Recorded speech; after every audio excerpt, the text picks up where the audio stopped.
guys, welcome back to Scoob Who. In today's video, we're going to be reviewing a Patrick Troughton story.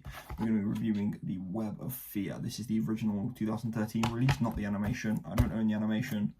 Not heard great things about it. You know, the Roblox characters. Haven't heard great things.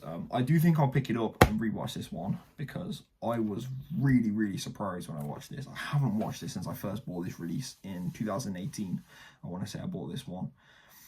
And it was good. It was really good. You know, I wasn't that fussed with it when I first got it. I didn't think it was bad, but you know, I was a lot younger then, and my perspective on things has changed. I've been working my way through the Troughton era. So obviously I've got to The Web of Fear, and it's really good. It's a slow one. I'll get into my exact thoughts on it in a moment, but this is a really good story. What I will say about The Web of Fear is it definitely is a slow burner. The start of the story is quite slow. It feels like episodes 1 and 2 kind of drag on for a very long time. And episode 3, as Telesnap Reconstructions goes, I actually found it watchable.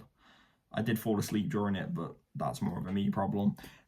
It was very watchable, and I think from a Telesnap Reconstruction, you're never going to get that same level of watchability and that same immersion. That's what I'm looking for, immersion into the actual story. It just needs to be watchable, and sometimes, you know, your Telestat Reconstructions feel like a PowerPoint presentation with all sorts of stuff going on in the background.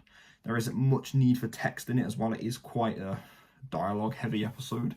Now, I think if episode 4 were to be a Telestat Reconstruction, that'd be a nightmare, because that is a super action based episode. We'll get into that in a moment. But the Telestat Reconstruction is fine. I mean, if you guys want to go for the animation, I'm definitely going to check it out, and then I'll make a video comparing it. But this one, after that slow start, this story is phenomenal. Episodes 4, 5, and 6 of this story are some of the best episodes from the whole of the Troughton era. This is fucking good dog too. This is so good. I think the Yeti in The Abominable Snowman, crap. I was so underwhelmed by that story. I finished watching that a few days ago. It was so underwhelmed. I was so excited for The Abominable Snowman, and it just didn't do it for me. It really didn't. It feels like, even though it's a story about The Abominable Snowman, they're never in it and they don't do anything. And the Grey Intelligence is not as interesting. In this one, though, there's a lot of build-up around the Intelligence, and the Grey Intelligence feels a lot more powerful in this one, I think. And the Yeti actually do something. The Yeti are being the Yeti. They're intimidating. They're getting in people's faces. They're roaring. And even though they probably objectively look a bit shit, I love their design and I love their redesign compared to The Abominable Snowman. I think they are really cool in this.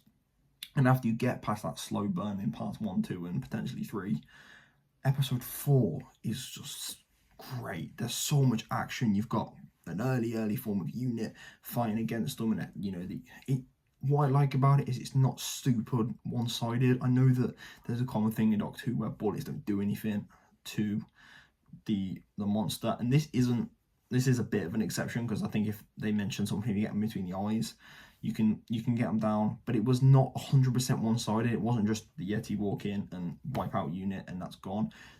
Unit were able to fight back. You know, they had explosives, and it was quite a drawn-out sequence. And it has I think it's called Space Adventure, the theme, you know, the theme when the Cybermen come out of the tombs, had that on in the background as well.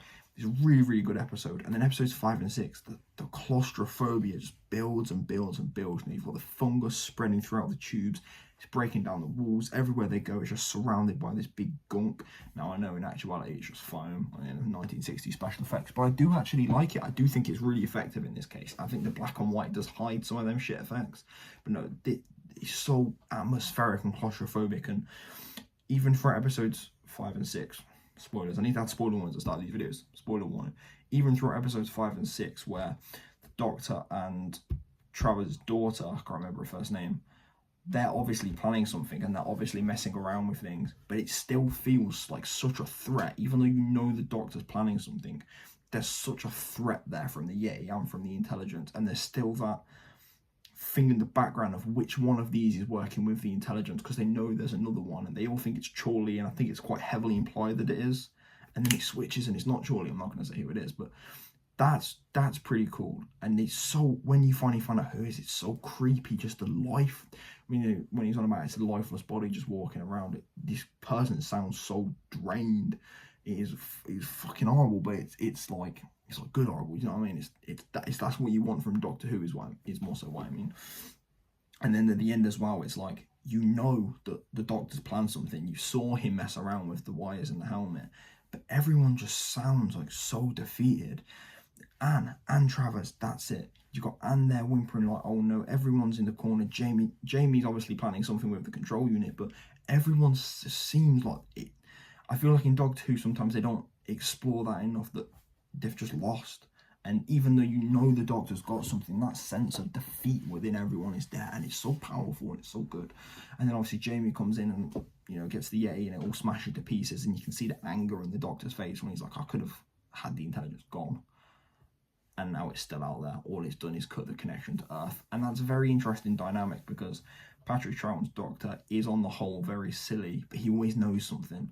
And I think in this one, and a little bit leading on from the Abominable Snowmen, he has no idea what the Grey Intelligence actually is. He has no idea who it is, and what it's capable of. And he had this one chance to get rid of it, and it's been fucked up. And you can see that. And then, even though the ending is a little bit, like the last bit of the episode is very much, okay, by now everyone, it's all sorted, I feel like it does wrap everything up really well. And I think the last bit of this story, the last few parts, is phenomenal, and it's such good Doctor Who. And I love this one. I really, really do. I was really surprised by how much I loved it. I thought it was going to be a bit crap, and when I started watching it, I was like, this is going to be a slog. But it was really good. You know, once you get past the first couple of parts, which aren't perfect, and you do have to hold that against it, because ultimately it's still part of the story. But I do, in something, think this does need to be a 6-part story, because, you know, you've got the Grey Intelligence. Firstly, you've got the Yeti, you've got the fungus, you've got the plot of, you know, a little bit of a siding of who's working for the Grey Intelligence. You know, you're exploring all these different characters. You know, the Brigadier's first appearance in this. Well, he's not the Brigadier, he's a colonel, and it's not unit yet. And yeah, there's a lot to explore in this one, I think. But the Yeti are far, far more effective. Any of you watched The Abominable Snowmen and haven't watched The Web of Fear, give this one a watch, because the comparison to The Abominable Snowmen is massive. Like, this one is, like, this is some good Doctor Who. And I think for the Troughton era, like I say, I've seen some other bits as well, but for my current watch, about halfway through I'm nearly the end of season 5, I just have Fury from the Deep and The Wheel in Space left.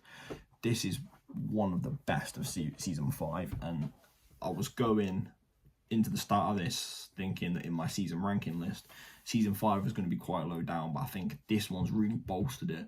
But yeah, I'm going to give this one 8.5 out of 10. I haven't given anything a 9 yet. I mean, so in my second video, but I haven't given anything a 9. I did all of season 1, and now I'm doing this. I think 9s just have to be them phenomenal Doctor Who stories, and I don't know if I'd ever give anything a 10. There's maybe a couple of stories that come to mind in that, but The Web of Fear, the first 2 parts are a bit slow, but it's just good. It's just really good Doctor Who, and that, you know, that Troughton-esque, the very claustrophobic atmosphere. It's dark, and there's something looming around. You've got the fungus looming, you've got the Yeti. Oh, it's so good. It sounds so good, guys. Web of Fear, check it out, and I'd probably recommend checking the animation out as well. I haven't seen it. I'm going to try and pick it up tomorrow and see what it's about, see what's in HMV. Do a little video on it. I think I might just go straight to part 3 on that one, and then make the comparison there, because it's the same story, isn't it, for the other 5 parts. But yeah, those are my thoughts on The Web of Fear. As always, and as I've mentioned before, still new to this whole thing, so please let me know if there's anything wrong with the style of the video, how I'm coming across, if there's any videos you guys would like to see, because I love talking about Doctor Who, and I love doing this. This has been really fun so far, so if there's anything you guys want to see, please let me know. Don't hesitate to comment, like, subscribe, and I'll see you guys in the next one.